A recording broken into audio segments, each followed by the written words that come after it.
Hey guys, welcome back to another week of Utterly Unfiltered with Tash and Cara.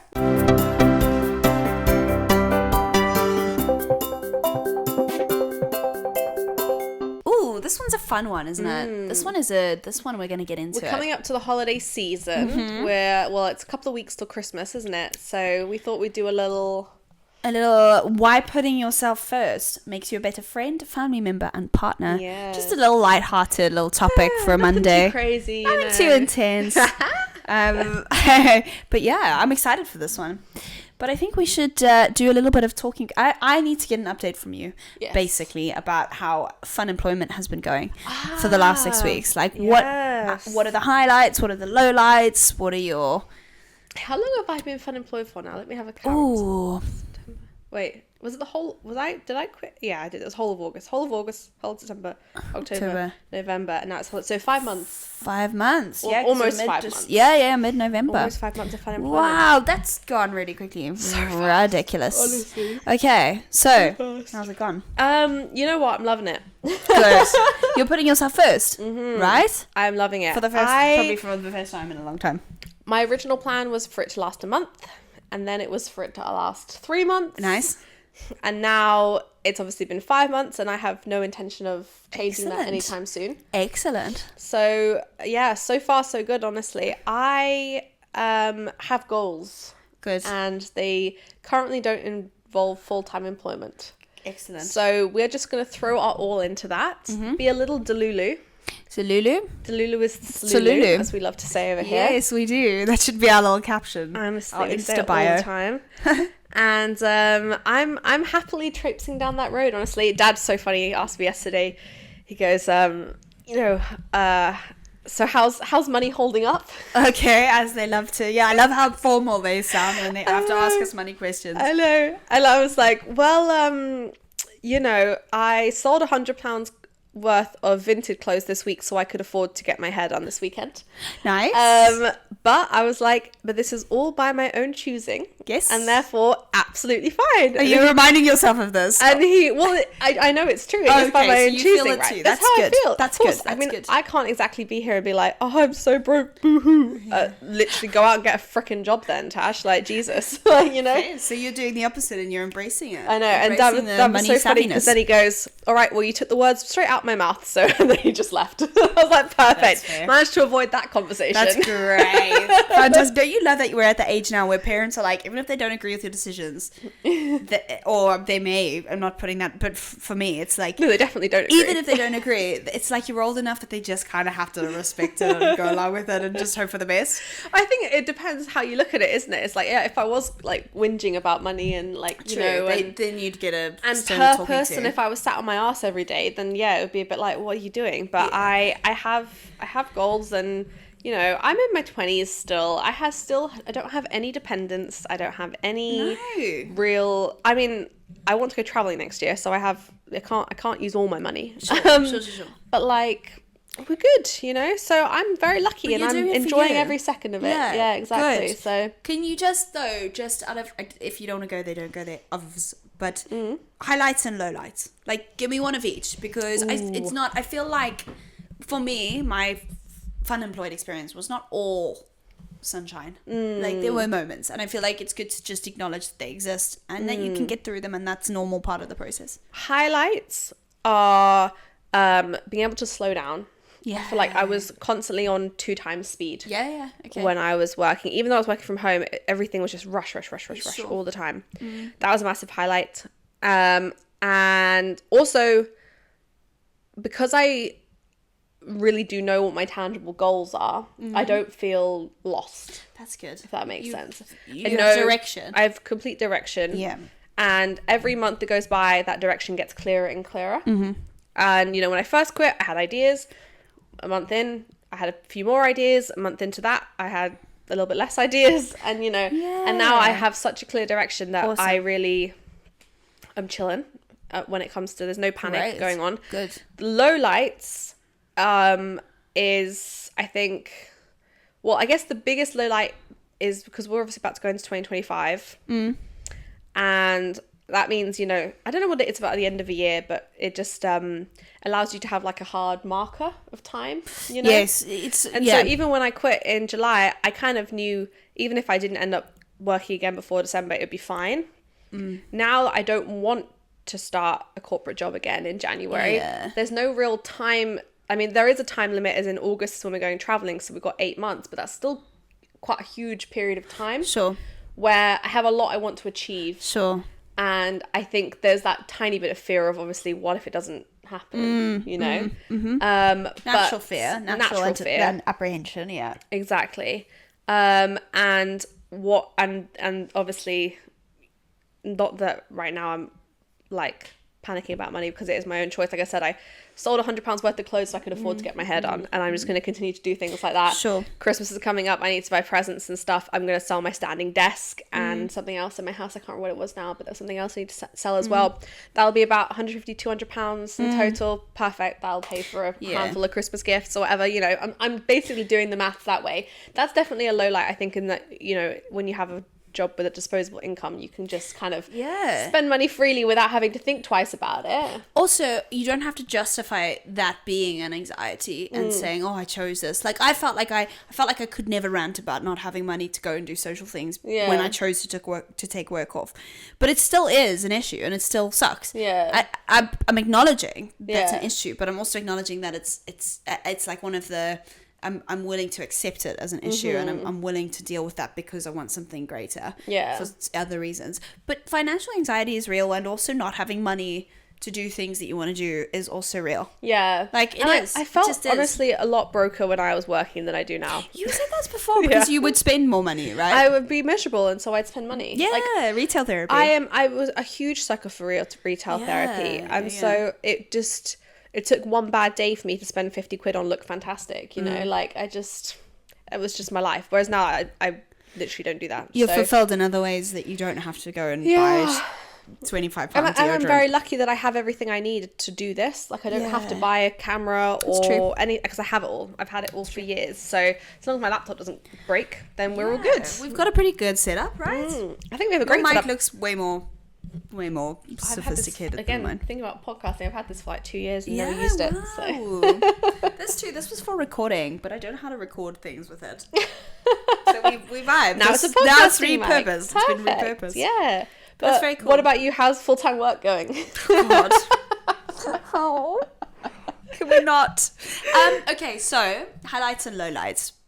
Obviously, I came off the back of taking the year off, like now you're in the process of, and I love that, and I wish that I could have kept it going. There were just certain things happening this year, and travel and weddings and Taylor Swift tours and stuff that I just needed money, really, ultimately. But there are positives to it as well. I'll start with the lowlights. Are obviously less time I've let my personal development slip. I've let a little bit of music writing slip. I haven't been able to spend as much time with my family like I was before. I haven't done as much fitness stuff because I used to go running during the day in winter. Now it's dark and I'm like, no thanks. Although we're getting around that, we're treadmilling. So, anyways. So there are the obvious lowlights, I think, it's easy to say. Also, I psychologically took a bit of a dip when I went back to work because I felt like the failure sense that I felt embarrassed. I felt ashamed. I felt like I was going back on my promise to myself. But I've switched it in my mind. Nice. To be a little bit more like proactive and forward thinking, and it's allowing me to continue making and releasing music. Because of the fact that it costs money to record songs, it costs money to promote songs. Yeah. So it's giving me, it's sort of the engine, the necessary evil of the engine I need to keep making music. So that's a highlight. Another highlight is socially.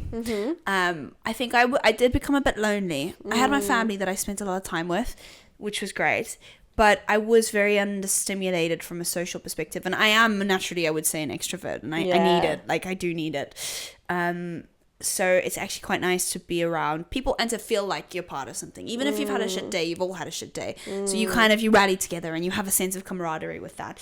Music by the nature of it is quite lonely. Yes, I have music friends that I'd go and film videos with, and that was always my favorite thing to do. Yeah. But actually, like, I spent most of the time alone, isolated, and Norfolk is quite isolating, and it's not like you have sounds going on around you. It's not like if you go for a walk, you'll see people and dogs. Like, you'll see dogs. Might see one. But you might see one. You're kind of surrounded by fields here, which is pretty. I'm not complaining.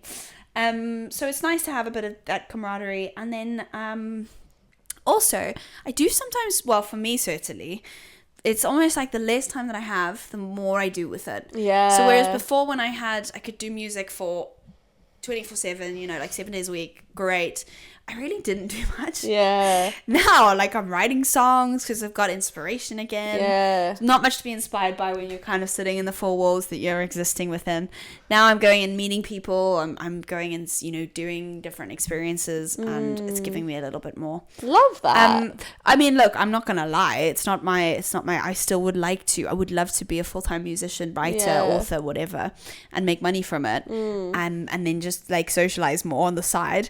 But I think with every situation in life, you have to take the good and delulu myself into thinking that I love working full time. I'm actually also very exhausted and grumpy all the time, and not doing what I want to do. But there's good parts to it. Yeah, I think that's life. Yeah. You take the shit sandwich you're given and you sprinkle it with a bit of nice seasoning, and then you try and enjoy it. I love that's that. my analogy of today. That's a fantastic analogy, Thank you. I have to say. But you are right in the fact that, like, it is the fuel you need to run the train or whatever, because what you're doing does actually cost money. I think it's a little different. Like, podcasting doesn't cost me anything. Yeah. Like, I don't pay anything. It's just time. Yeah. So, sorry, that was my phone. Naughty. But if it costs me, you know, £1,000 to you know, a month to keep this running, I would need to have £1,000 going in. Well, this is the thing, because our product is what we're doing right now. Yeah. With music, it is going and getting it professionally recorded and mixed having all the, to a standard. Yeah, the instruments and everything. And then marketing it, I think is well, look, arguably, if I didn't do any work, I would have time to go and research and figure it out. But I've tried that before, and I just, with the changing landscape of music, and contacts, like needing to have contacts at like stations and press. You need to have the email address of the person you need to email in order to get yourself on that show, you know. To do it properly, to try and invest in it like you would, I think it's a little bit different. So I'm paying a PR company to try and help me market the EP. So, you know, we'll see. But yes, so shall we crack on with why putting yourself first makes you a better friend, family member, and partner? Go for it. Yeah. Do you want to kick us off with this one? Sure, I think I overruled us on the. This concept is, you know, I don't know if you've heard this before. It's commonly said online, but, you know, depends who you follow. The idea of filling your cup first. Have you heard about that? Filling your cup first before other people's. Is it almost like on an airplane? Put your oxygen mask on first. Before you help someone else's. Exactly, yeah. Because if you're struggling for breath, you're much worse at probably pass out, and then no one will get an oxygen mask. But we run away with the analogy. I like the filling your cup. Yes. So it's the idea of you fill your cup first, and then whilst you know, imagine if you're pouring from a teapot into a cup, eventually, like, the cup will fill up and it'll overflow. Yeah. It's like that overflow. Or, like, think of like a champagne fountain, you know. Ooh, now we're speaking my language. You fill the first glass with champagne, right? And then it trickles down into all the glasses below and fills them up too. So that's kind of the idea, We are the top champagne glass. Because you should always be the top champagne in your own life, you know. Someone said to me the other day, okay, but this just relates. So this was when I was going through my crisis, and I have my phone out, sorry, but this is to try and find the quote. Basically, this was Laura. Thanks, Laura, for being there in my time of need. She said, where is it? Hold on, I need to find it. It's something like, why be someone's cup of tea when you could be the champagne? Someone's shot of whiskey. Yeah, why? We can't be everyone's cup of tea, but you'll be some people's champagne. Oh, that's cute. It's completely different. It's usually shot of whiskey. Oh, is it? I would prefer that. I have some whiskey. There's a saying, it's like, you're not, you can't, don't be everyone's cup of tea. Be some people. Be like shot of whiskey. Yeah. Yeah, exactly. So you want someone to love it rather than everyone to find it okay. Yes, and it's the same with yourself. Be your own champagne. champagne. Yeah, Don't be your 100%. lukewarm, mediocre cup of tea with gross skin on the We top. have been all over the analogies. Oh this my god, we episode. have. I don't know what God. I told you it's because I've been having wacky dreams. Anyways, continue. Yes. So you are the top champagne. Yes. As you should be, and you need to fill yourself first before you fill other Absolutely. And I think it's one of those things that's easier said than done a lot of the time, because it's so easy, especially if you are a people pleaser, to want to put other people first. God, yeah. You could say luckily, unluckily, I don't know. I'm not a people pleaser. I don't know how that happened, honestly. It's been like that for a very long time. Good. Perhaps I just learned I right. can't please people early on, and I was just like, oh, well, I'll just do my own thing then. I don't know. Too right. But I think that one thing I have learned, because I did used to feel guilty sometimes. I'm not a people pleaser in the sense of like, if I don't think I kind of put value on things, I guess. And if I think that me doing what I want is going to be more valuable than me doing what someone else wants me to do, I will always do what I want, if that makes sense. Yeah. But if someone really puts a lot of value on me doing that other thing, then I might consider it and have to weigh up the options and that kind of thing, if that makes sense. Sure. So, but I'm definitely not someone who will just say yes to everything, but I will obviously still consider what people want in the decision, if you know what I mean. Sure. Yeah, no, it's yeah. But something I've learned for myself, and one of the reasons why I think this is like a good thing, and why it is important to put yourself first and to be a little bit ruthless sometimes with how you with what you say yes to and what you say no to, and how you interact with other people, is if you put yourself first, you're more likely to be happy to be there when you do show up to things. And therefore you're more likely to be more fun to be around. So like for me, I've always said, like, you know, I'm not a big drinker, and I go to bed really early. I go to bed at like 9:30 every single night.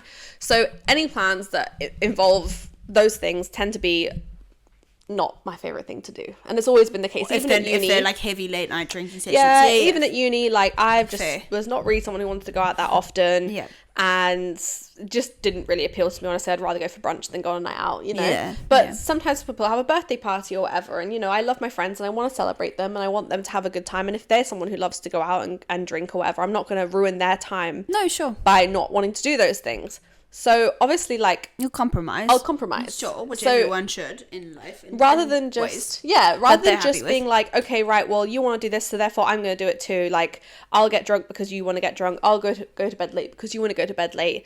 Like, just basically being like, I'll do exactly what you want me to do. I tend to like find a middle ground. Yes, yeah. So perhaps rather than like bringing loads of alcohol with me, I might bring some like Trip CBD drinks or whatever. Yeah. That like a fizzy drink with like CBD in it or whatever, so it's like kind of relaxing and fizzy and fun, but like not alcoholic. Or you maybe don't drink as much. Yeah, or you can stay sober. Like, let's normalize that as well. Not for you, absolutely. Sorry, just in general. Yeah. And then I tend to arrive like early, like I'll be one of the first people there, so I can celebrate with my friend. But then when I leave early, I don't have to feel guilty about it. Yeah, you've done the time. Find my own middle ground, and I think one of the reasons this is such, and I know it kind of sounds so simple, but I also know there are so many people who struggle with this idea. Yeah. They cannot say no. They will turn up to something and they will stay until the very, very, very, very end, even if they want to go home. You know, and I know there are so many people who are like that. Like, absolutely will put aside all of their own desires to be the person that somebody else wants them to be in that situation, if that makes sense. Yeah. And so it might sound simple, but actually, I don't know, the people who relate will relate, if that makes sense. And if you don't relate, then you're not a people pleaser, and good for you. Yes. Good for you. And what is your secret? Please tell me. The reason that I think, well, this is what I'm telling you. The secret. The secret is to realize that if I force myself to stay out later and to drink more, I wouldn't be as fun to be around. Okay. I would be, for one, a mess. And I would be, for two, yawning, tired, half asleep on the dance floor, fake, not my real self, probably a little bit annoying, because, you know, when you get past that level of tiredness, you just kind of start to get irritable. Sure. And I wouldn't be as fun to be around. So by putting myself first and, like, finding that compromise that I feel comfortable with, I end up being a better friend for the person that I'm showing up for, because they get the best version of Tash, the one that wants to celebrate them, the one that loves them, the one that is like so there to make sure they have an amazing time, but only as much as I can fill up that, if that makes sense. And then I will take off, you know, once that is no longer an option. Sure. Do you know what I mean? Absolutely. And I think it's a lot of self-discipline involved in that, especially if you are naturally, I would consider myself naturally a people pleaser. Although,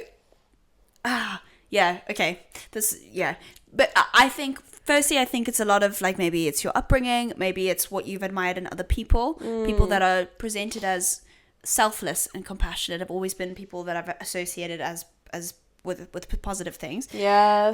And taught that as well. And I think as women, I do think that this is a thing that we are more likely to be people pleasers, because we are raised to think about other people and you know, like, such a good point. I do think that's very true. I do think the gender difference is real in that sense. I think if you're doing something for yourself, it's seen as selfish, more so than if you were a male counterpart. I know that's maybe changing landscape. But I do think that is still a thing. It has been in my life personally. Yeah. So it's trying to sort of unwind that now and formulate my own path.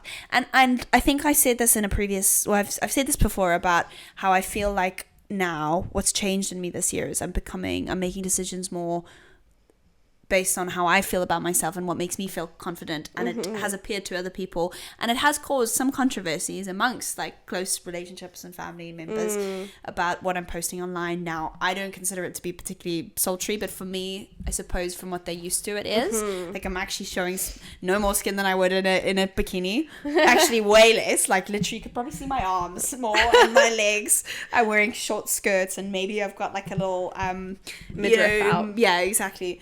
And I'm feeling good in myself enough to post that kind of thing, which I wouldn't have before, especially with like body confidence issues and things. So like, but that's causing friction, and then it's creating this perception that I'm being selfish with my decisions and not considering other people. And actually, I am, and actually I'm proud of that. So I'm fine if I'm not causing harm or disrespect to someone. I'm pretty happy that actually what I'm doing now, I can sleep at night, you know? Exactly. And then you don't have that built up resentment. Exactly. Because that's the thing, and I'm glad you brought that up. That's huge. Because you're right. I was my kind of example was from the point of view of like, you know, oh, well, you know, they get a better version of me. But actually, there's not always, putting yourself first doesn't always mean somebody gets the version of you that they want. Yes. But that does mean that in the long term, you have a better relationship with them. Yes. Because you 100%. don't resent them. I think that is like, well, people say like resentment is the biggest cause of divorce. It's the biggest killer of relationships. Like having any kind of built up resentment towards somebody For sure. is what breaks those things down. You need to communicate it. You have to communicate. It's so hard. But it's so true. And and if you're constantly just doing what other people want because they're giving you this feedback that's like, you know, if I wish you weren't doing this because it makes me feel XYZ. It's like, okay, well, don't look at it then, you know. No, for sure. Like, and then you won't feel that way. Yes. So, but I need to do this. Otherwise, if I don't do this and then one day, you know, I don't succeed at this, and in the future I'm sat at my whatever I'm doing, and I'm thinking back to the person I was and who I wish I'd continued to be, but I didn't do those things because of you and what you wanted. Guess what? I'm gonna hate your guts. Exactly. Exactly. And you know what? Like, this is the thing, is when you have grown up to be a people pleaser and you have considered other people. I'm not saying like, God, I'm so flawed. I'm not saying like I'm this perfect person who's always considered people's feelings. Like, no. But a lot of the time, I think I've let what I think other people expect from me or what they actually do affect the way that I'm behaving. And yes, the resentment is real. Yeah. But it's hard to express that to people. And now, suddenly, I'm starting to do more things based on my own expectations of myself and what I'm comfortable doing. There is a sense of, like there's a fear around me of, Cara's changing and she's drifting away, and she's like, and that's not true. In fact, if anything, I feel like the time that I'm spending with the people that I love, maybe the time is less, but it's a better quality time because I'm happier in myself. Exactly. Yeah. And it's like, what's the point in seeing someone every day because they want to see you and being not that like great in yourself and causing in this conflict and this friction, as opposed to like 3 times a week. I'm thinking more so of family. Like I love my family to absolute bits, but like anyone, I think if you see people a lot of the time, you're gonna, things that wouldn't annoy you would annoy you because it's been a lot of, we all need our own, we all need a bit of space, right? But sometimes it works both ways, and like if my mom's busy and I get a little bit touched, I'm like, excuse me, like I'm your daughter, I still live and exist. But it's the same thing, so I need to see it from that perspective too. But there's a couple of pieces of advice that I've been given. Can I share them? Yes, please do. Okay, cool. So one of them was value, right? And this I think bleeds into self-respect a little bit as well, and putting yourself first. It's like, someone said to me, if you aren't going to add value somewhere, don't go. Links into what you were saying. Yeah. Like if you're not going to add value to that situation, respect that person and yourself enough to say, actually, I'm stepping away. Yeah. Like that's fine. That's still, That's something I live by for sure. Right? That's literally that thing about, I want to be the best version of myself. Yes. I want the people I hang out with to see the best version of Tash always. Because I like to see the best version of Tash always. And I could be the best version of Tash 99% of the time if I'm putting myself first. Yes. But if I'm instead just going where the people want me to go and doing what people want me to do, I'm not the best version of Tash. I'm not having a good time. You're not having a good time. You're not your true version of you anyway, then at that point. And another one that I loved was a little bit more like, I don't know how to put it. It's kind of, it's a bit more like cheerleader type vibes. So it was basically like, okay, so it's an Insta quote. Love it. And it's, show up for yourself. No, that's the wrong one. That was mine. Okay, hold on. Where is it? Oh, yeah, okay. Post selfies for you, doll up for you, work out for you, eat good for you, make you happy. Who the fuck are they? And it's kind of perfectly summarizes like what you do, you do for yourself. Yes. And don't do it for anyone else. No. I struggle with that with, like I've said before, with Instagram, because a lot of what I post is to try and attract other people's attention and try and target a certain audience. So I'm acting in a way that probably maybe isn't as authentic, and I do struggle with that a little bit sometimes. But ultimately, who the fuck are they? Like you are the only person you should be accountable for. Yes. And you are the only person that you need to that you absolutely have a 100% commitment to making happy. Everyone else, yes, like you feed into their lives and you show up for people, but you are your person that you are responsible for. I love that. And I think I have more space and compassion for other people once I have poured into myself first and made sure that I'm comfortable in that situation.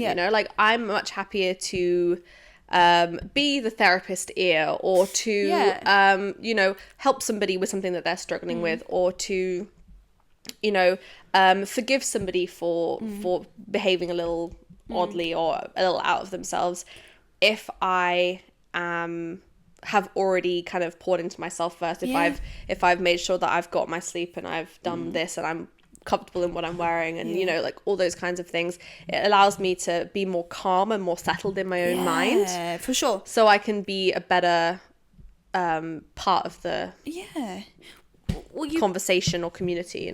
You show up for yourself first before you can for anyone else. Exactly. Like, so it's not just about secluding yourself or removing yourself. It's just about, like, you will still be in situations where you have to do things for other people, obviously, and you'll have to compromise, and in every relationship you compromise, and doing things for other people makes you feel good too. But like, even if you think about, like, if I think about, okay, chores around the house, little things like that, right?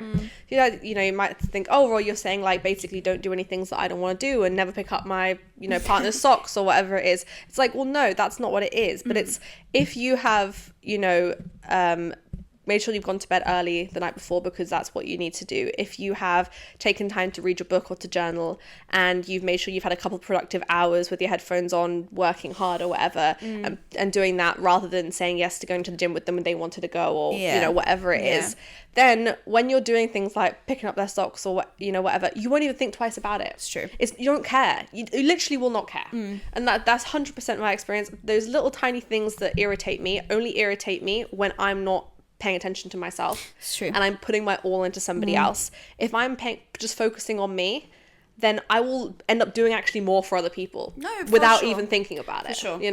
For sure. And if ever you are in the company of someone who maybe doesn't get that, or maybe resents the fact that you are focusing on yourself and your self-growth, and I mean it in the sense of, like, so for example, like, I've had nights where I've been out where I haven't wanted to drink, but maybe there's been a bit of peer pressure, and it's like, oh, come on, like, it's my birthday, like, come on. Like, I think to be pressured into doing something that's not congruent with where you're at the moment. Mm-hmm. I think again the resentment and not being who you are and not being the best version. Like I can have a great night out if on no alcohol, if that's where I'm at that point in time. And it's that person respecting me enough to appreciate that I'm still there, and I'm there even more so than I would be if I was like in another space and time. Exactly. Vice versa. Yeah. Like if someone else is just like, you know, I can't say I've never done it where I've never been like, oh, come on, have a drink. But now I think I'd like to think I'm at the point where if someone is aware of themselves and where they're at and what they want from that night, like I can also do a bit of compromise and come to them. Yeah. And they're showing up in the way that they need to show up. Yeah. But they're still showing up. Yeah, but it's just in their way. It's basically don't squeeze yourself dry, you know, just so that someone else can be happy. I can't get the analogy out, but there must be one. I'm trying to work out what it would be. I don't know. I think we've lost it. We've lost the plot. We've lost the plot. We're going to show up for ourselves now and say goodbye. We are, yes. All right, thank you so much for listening to this podcast. Join us next week. Don't forget to like, subscribe, follow, and we love you guys. And show up for yourself. Show up for yourself. Cool. Bye.